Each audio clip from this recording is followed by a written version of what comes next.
साथी आफू त आफ्नो जन्मथलोमा आइयो है। मेरो गुल्मी जुकुम वार्ड नम्बर 6 घुर्मी।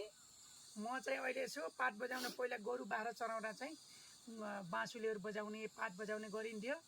त अहिले चाहिँ म पनि यसो ल फेरि ट्राई गर्नु पऱ्यो। अहिले बिर्सिन्छु कि अब के गरेछु है। अहिले धेरै सालपछि अहिले आफ्नो जन्मथलोमा आएको छु, आफ्नो ठाउँमा। यसो पात बजाउन खोजेको, अलि त्यति भएको छैन है। यो पात डह्रो भएर के भयो, यसो अलि ट्राई गर्छु। भयो पनि ठिकै छ होइन, ट्राई पनि गर्नु पऱ्यो, केही छैन। ल है, यो मैले माया हो पात बजाउँदै झरे है ओह्राली, मै बसुला सम्झी देउराली भनेर म पुरानो भाका चाहिँ मैले गाउँछु है। त ट्राई गरेँ है त ल साथीहरू ल।